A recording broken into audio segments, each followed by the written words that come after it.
Welcome to Deep South Foodies Culinary School. Today we're talking about the most important ingredient when cooking. Yes, you might be thinking that's onion. Maybe it's carrots. Maybe it's Jerusalem artichokes. But you would all be wrong because it is the chef's knife. Yes, the chef's knife is the most important ingredient that we have. It is super important that we have a knife that is ready to do the job at hand. Different knives do different tasks, and it's very important that we understand which knife does which job. What does it mean to have a good chef's knife? So let's start off with the basics here. Obviously, a good knife is a very, very sharp knife. A good sharp knife is actually safer than any dull knife that you will use. I cannot imagine how many times that I have cut my hands over actually a dull knife versus a really, really sharp knife. A dull knife, unfortunately, doesn't want to cut through. It wobbles over the ingredient, and it makes it unsafe for you to use. Chefs do not rely on a set of 20 different knives. They rely on one really good knife to do about 80% of their work. By the end of this class, you will understand what makes a great knife, what materials they should be made of, and what task is for each knife. So what does it mean when we say we have a good chef's knife? When we talk about a good chef's knife, we are not talking about price. Yes, you can find super cheap knives that are out there, but that does not make it great. So let's talk about what makes the perfect chef's knife. The hardness of the steel helps it stay sharper longer. Toughness helps it resist chipping. I have lost many, many knives to chipping. And again, it's important to know which knives are great for the task that you're wanting to do. The next important part of the knife is the tang. The tang goes all the way down through the handle of the knife. If this is short, this can be loose and this can be wobbly. If it's long, it gives it more support. I highly, highly, highly recommend, if not this knife, one that's like it where the tang extends extra down into the handle is going to provide more support and a higher quality knife. Next is the knife balance. How does that knife feel in your hand? Good knives have great balance in between both sides of the knife. They're really capable of balancing that easy. You don't need a cleaver to do 99% of your task. You need a balanced chef's knife. We need great balance because it's going to help us stay in control of our knife. Remember, a good knife is just an extension of your hand. Next is understanding the blade that is on your knife. There are lots of different types of blades. You'll have like those one-sided, almost more of a wedge, and then you have a very thin style blade, which is kind of what I prefer. Again, that's going to give you 99% of all the tasks that you need to do. Those thicker cleavers are just going to wedge your item that they're not actually going to be cutting them. A nice thin blade is exactly what you need. A great chef's knife, though, will not make you a chef, but it definitely puts you on the right track to learning. So the next question I'm going to ask is, does the material of the metal matter when it comes to our knife? And the answer is yes, it absolutely matters. Each different material that is used to make this blade is going to bring a different attribute to your knife. A softer steel is going to be a little bit more forgiving. It's going to be less likely to chip and typically easier for most people to learn with. A great example of that kind of knife is a Wüsthof. I love Wüsthoфs. Unfortunately, in my last kitchen, I had somebody steal my set of Wüsthoфs, and I'm absolutely, to this day, still devastated by that. But it was a great set and something I'm saving up for. If you're interested, they are on the medium low end of the spectrum when we start talking about pricing. If you're a beginner and you're wanting that style knife, that German steel style knife, I'll have, again, remember, there's links for everything down below. The next type of metal that is used is Japanese steel. So it's extremely sharp, thinner edges, requires a little bit more skill and proper technique, but this right here, the problem with this knife is I've had many of knives just like this one that the tips break on these. These are prone to tips breaking. So if you're clumsy, you drop your knives a lot, you kind of know, or you've got maybe a younger person that's learning to cook, maybe this might not be the knife for them because of that. Maybe that's the Wusthof.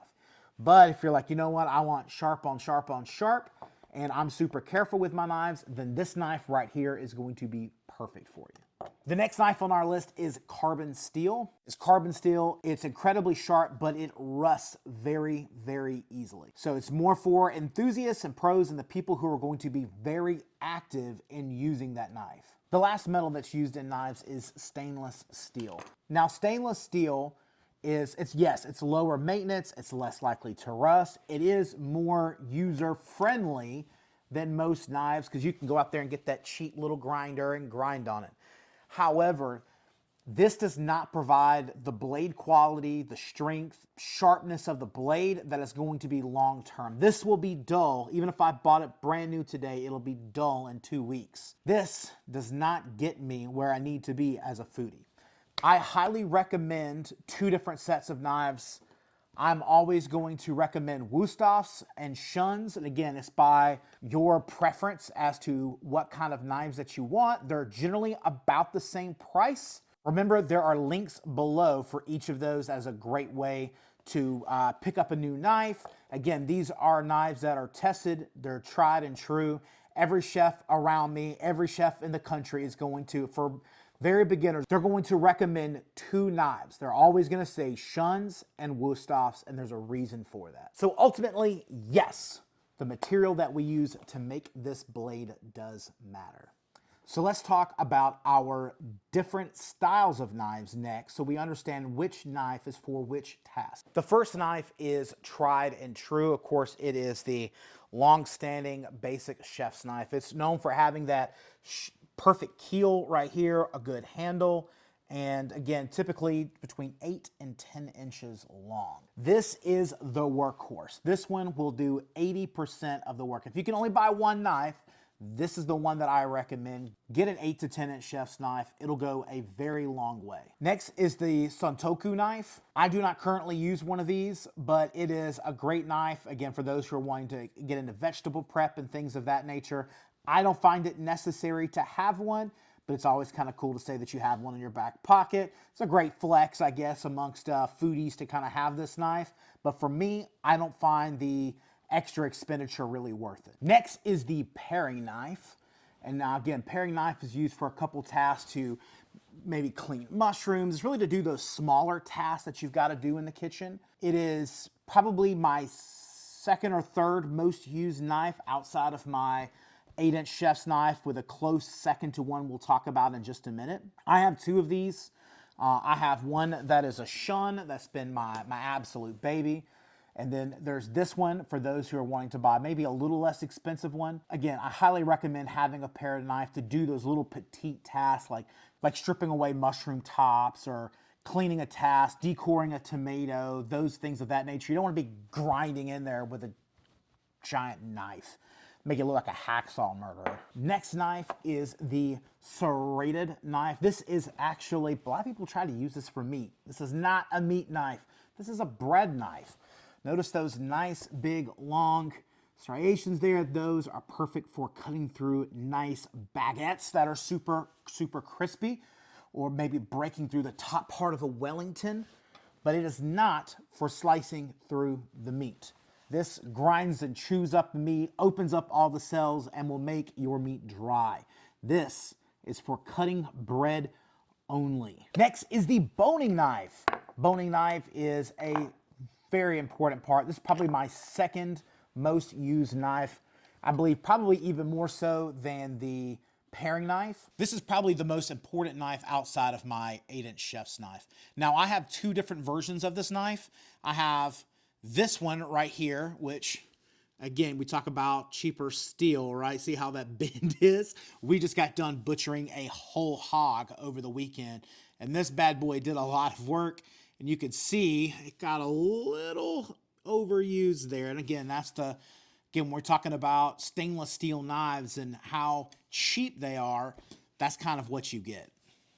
The other one that I use, though, is this one that came with my set of Shuns. I got a 3 set of shuns. And this one right here, again, it's just, for me, it's just got perfect weight. I've got big cigar fingers, so it's really nice to have a knife that's got a little bit more body to it, something that I can, again, hold properly and pinch down and use. So again, this right here, it's top notch. And again, I've used it for a little bit more than just boning knives. And again, it's called boning because it's got a little bit of flex to it, especially with like this one on the cheaper side. And again, it's used to, we can flick around. It's got a little bend to it so we can get around those bones and do what we need to do, whether that's for fish or for some of these big cuts. I tend to use a boning knife instead of a chef's knife to help me get through those tight spaces and working around those giant meat claws. Next is the meat cleaver. Yep, I do not recommend this to really anybody. I just find it to be one of the most overrated knives you can possibly use. I know some people like to chop and use them as like a vegetable cutter, which sounds great because you can use this as like a paddle to scoop up, but it's just not the right shape of the blade. A lot of times they're one-sided, so you're more or less wedging the vegetable than cutting the vegetable. And I feel like you're breaking up the cellulose and all the things of the vegetable. I just don't feel like it's the best knife. It's definitely not the best for doing things like chopping herbs and stuff like that. It's great for hacking at meat, maybe breaking a bone if you need to snap a bone. But let's be honest, most people are not going to be taking this home, having giant primal cuts of meat and they're hacking at it. Most people are going to go to the store and at best have subprimals that they can then butcher down and do what they need to do. So again, I find this to be just slightly overrated, and maybe that's my hot take as a chef. I just don't find this knife worth it. Don't buy it. Don't waste your time on it.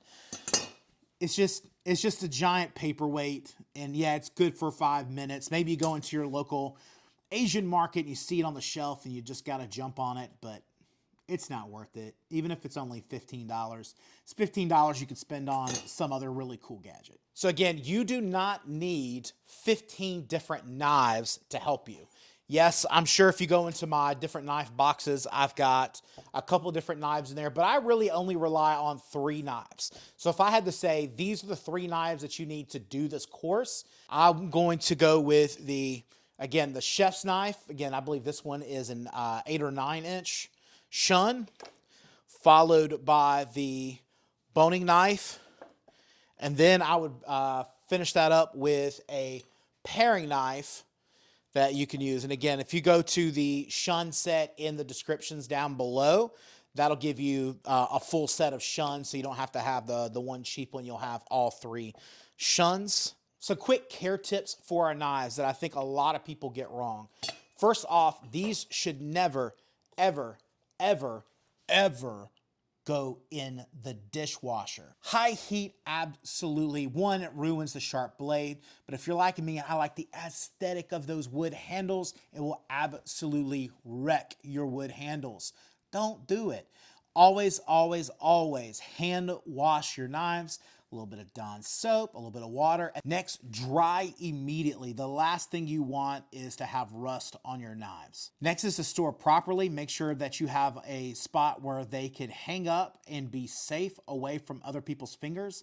Do not be putting them in some random drawer in your house for somebody to reach in there and grab. In restaurants, we use a magnetic strip that goes across our back walls. That's what I highly recommend. Me, I have a big toolbox that I keep all of my chef's knives in.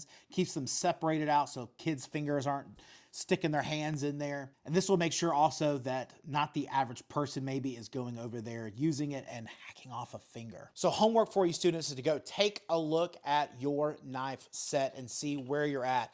Maybe you have too much. If I honestly had to go and take a look at most people that I know, they have way too many chef's knives and none of them are worth a darn.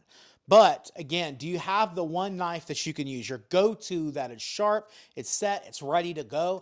If not, again, make sure that you use the links down below. This is a 100% free course. So how can we afford to do that? It's by using our links below. That'll help us raise money. It's absolutely free for you guys to use that.